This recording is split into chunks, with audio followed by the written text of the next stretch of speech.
ok asalaamaaleykum ñu ngi leen di nuyu yéen ñi nga xamante yéen ñu ñuy seetaan yi mbokki internet yi tey ji ñu am mbégte ak contentement dellu si waat ci beneen entretien bu bees ak beneen kilifa boo xamante ni yaakaar naa ne ñu bëri ci yéen war nañ ñu ngi dégg ay jalooreem waaye tamit bëggoon nañu xam exactement kan la te tey woyewul lenn lu dul turu Harouna Bah moom mi nga xamante ni entrepreneur la waaye tamit dañ ko gis instant bi ci langue politique dañ koy bàyyi mu daal di nuyoo après ñu jàll ak moom ci waxtaan bi. salaamaaleykum mbokk yi donc maa ngi leen di nuyu yéen ñëpp donc ku si nekk maa ngi koy nuyu ci turam ak santam donc di leen remercier aussi si seen teewaay bi ngeen teew fii tey si Médina Chérif si sunu kër gi waaye maa ngi leen ciy remercier bu baax. te moom tamit bu ngeen ko xoolee xam ne moom mooy ki nga xamante ni mooy borom mouvement M2D mouvement Dagana Debout donc moom mu nekk entrepreneur bi nga xamante ni tey liggéeyam kenn dootu ko nattable ci dëkk bi parce que mi ngi def ay progrès bu baax a baax ay réalisation aussi buñ ko xoolee gis ne carrément kii nii réalisation yoo xamante réalisation yu noble la donc du ñu def lu dul laaj ko li nga xamante ni moom moo di première question bi moom mooy tey lan moo waral exactement engagement am ci politique malgré fonction yi nga xamante ni yëpp mi ngi koy occupé mu bàyyi ay yitteem bàyyi léppam daal di ñëw engagé wu exact ci politique surtout di jàppale ki nga xamante ni moom moo di Oumar Sarr la moo waral loolu. waaw d'abord dama leen di remercier aussi donc surtout aussi encore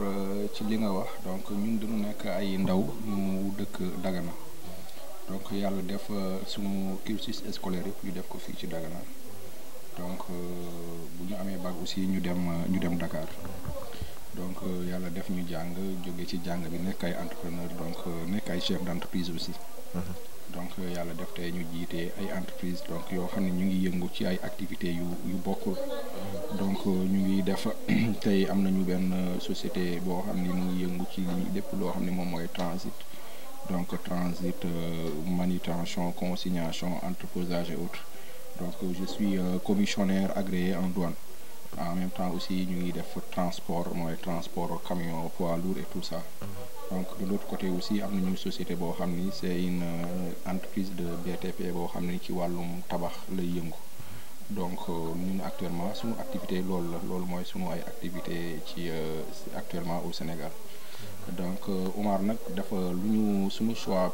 pour soutenir Oumar c'était pas un choix vraiment difficile ndax gis nañu ni Oumar donc c'est le meilleur candidat donc moom moo am meilleur profil aussi pour jiite Dagana donc moo tax ñu ñëw apporter ko suñu soutien ndax aussi xam nañu yéeneem bu mu am ci Dagana aussi ak bëgg bu mu bëgg Dagana ak bëgg bu mu bëgg ndawi Dagana donc ñun ñëpp loolu kenn maanaam ñëpp xam nañ ko c'est connu de tous donc loolu rek moo waral te ñun aussi ñu ñëw taxaw ñu nekk ay ndaw taxaw woo suñu ay mbokk woo suñu ay dëkkaale ñëpp pour ñu ñëw ñu jàppale Oumar vraiment. waaye tey jii lan moo tax choix wu lan moo tax ñu toog ba heure bii nii ñuy sogaam dala gis nga choisir moment bii nii pour mën a ñëw wane sa bopp ci langue politique bi. nga tey mouvement bi daanaka créé woon nañ ko y a de cela peut-être quelques mois. donc yàlla def na ni jot nañu fi ñëw si Dagana donc ci ay à plusieurs reprises donc pour mener fi ay activités politiques yàlla dafa def nag bu campagne bi di ubbi dafa fekkoon ma tukki woon ma nekkoon bitum réew. donc d'ailleurs sax heure bi sax waroon na fekk ñibbiseeguma mais nag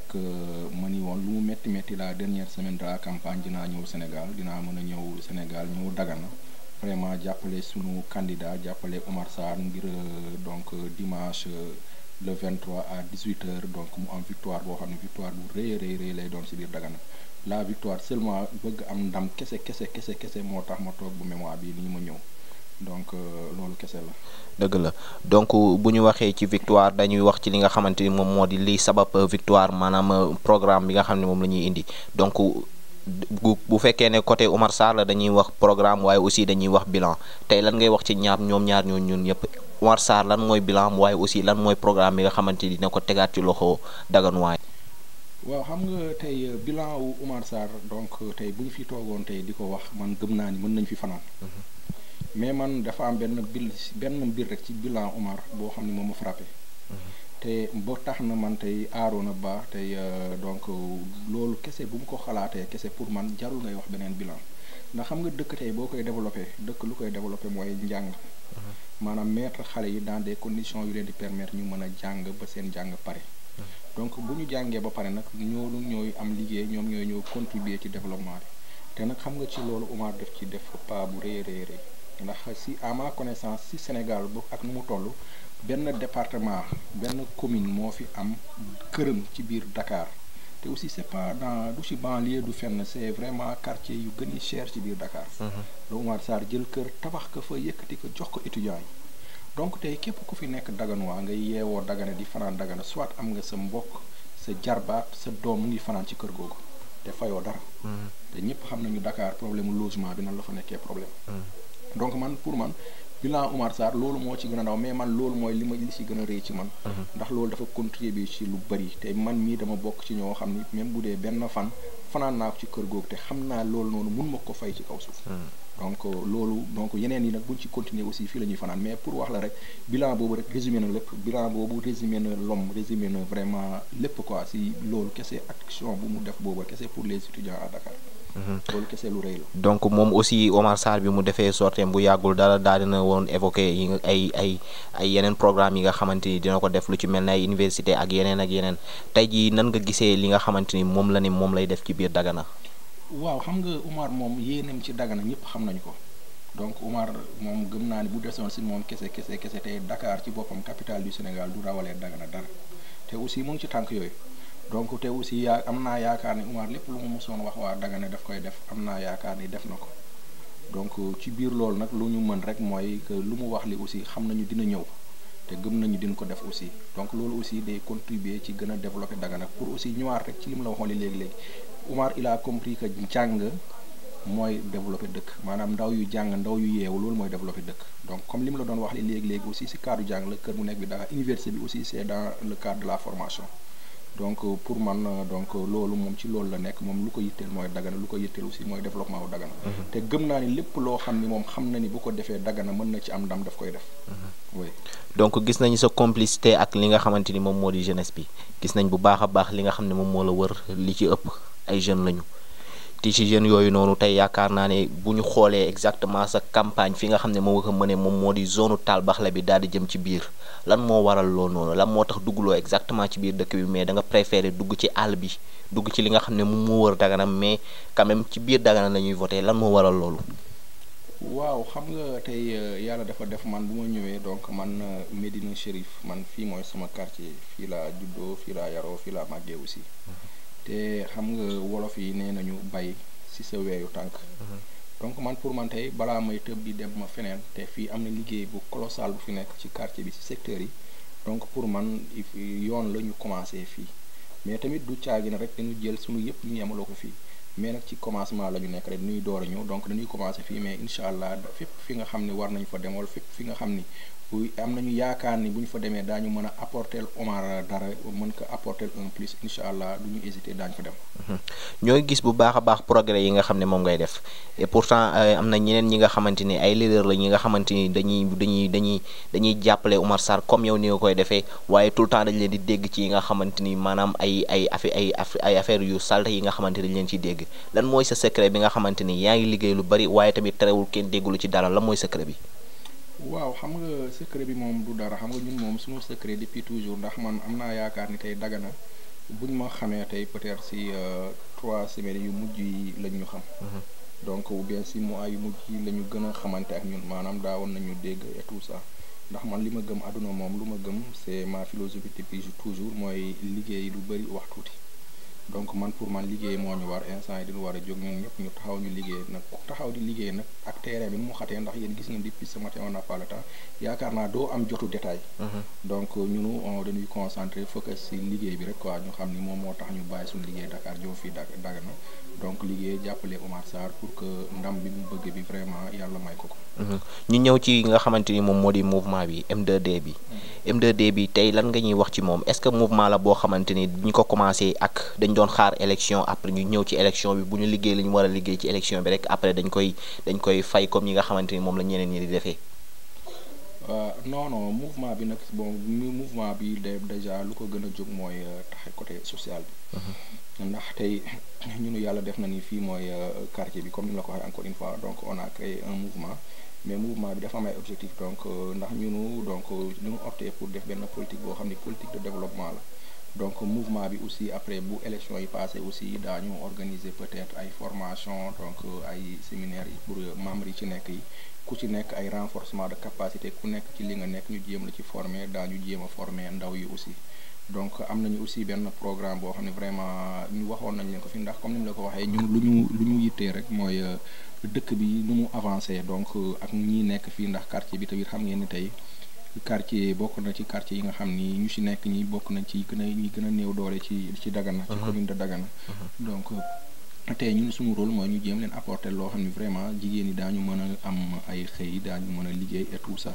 donc mouvement bi déjà bu yàlla defee élection yi passé aussi dañuy def renforcement nag gën ko yaatal aussi ndax bëgg nañu ni d'ici objectif bi mooy que d'ici 2 ans incha allah que mouvement bi nekk ci quartier wu Dagana yépp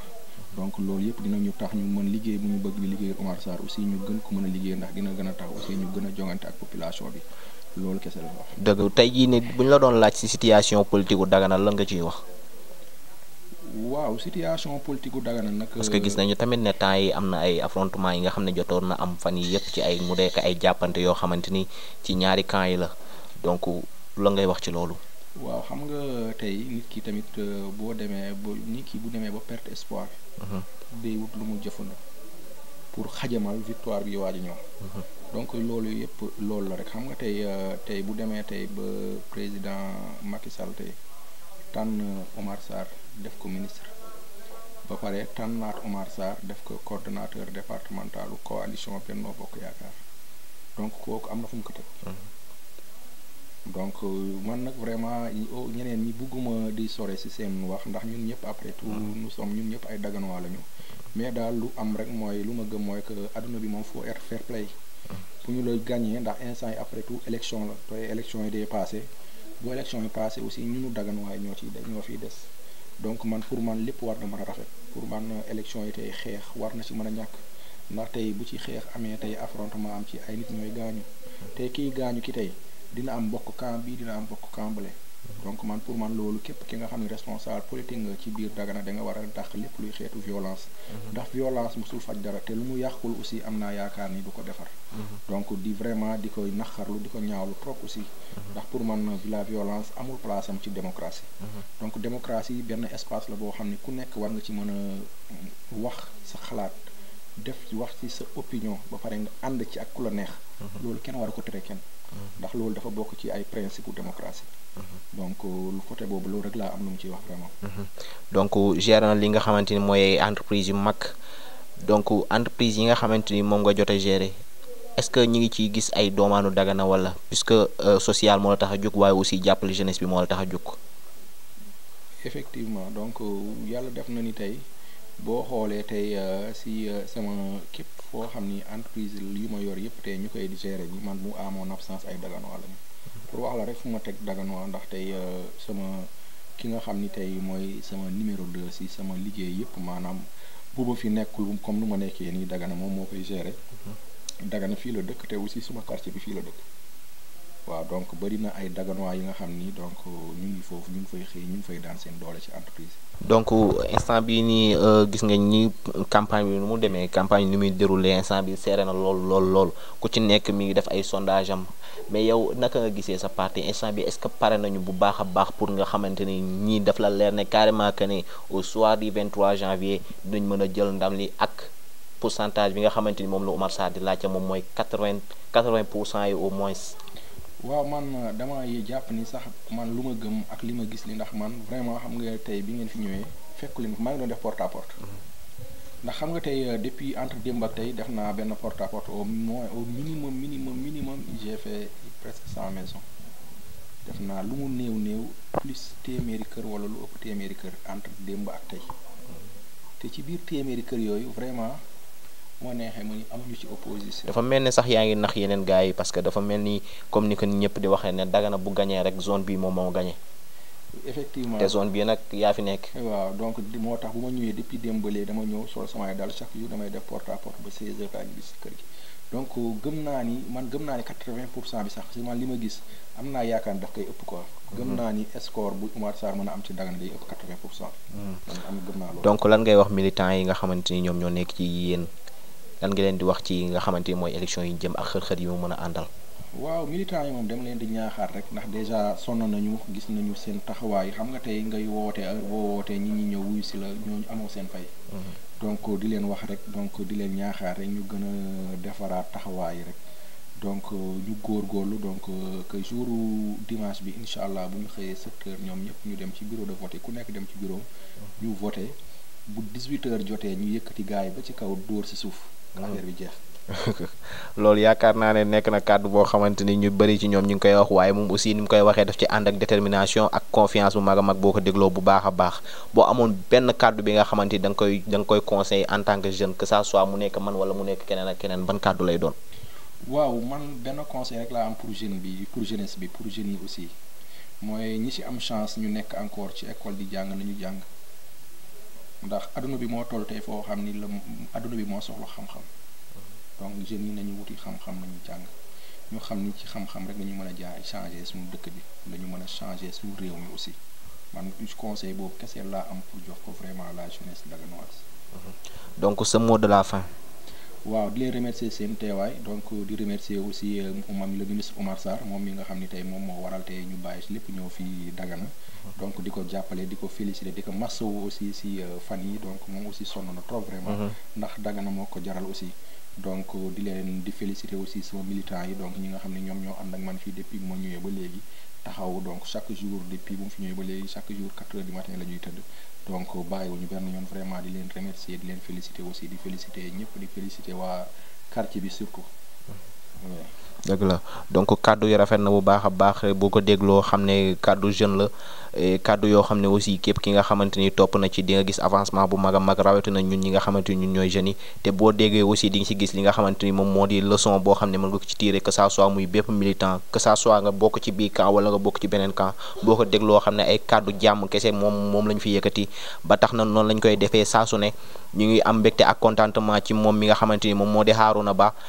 di am mbégte ak contentement ci yéen ñi nga xamante yéen ñuy seetaan parce que yéenay sunuy doole yéen ñi nga xam ne yéenay internautes yi donc noonu lañ koy defee di leen gërëmaat bu baax a baax di gërëm aussi ñi nga xam ne ñoom ñoo jàppoon ci liggéey ba mu yemb ko ci mel ni Omar Taw waaye aussi ak Papa Gaye ci li nga xamante ni moom moo di assistance bi ak sax Abdoulaye Wade moom mi nga xam ne aussi dafa moom tamit assistant la moment bii nii donc ñu ngi leen di gërëm di leen sant di leen jox aussi rendez-vous ci beneen numéro ak beneen kilifa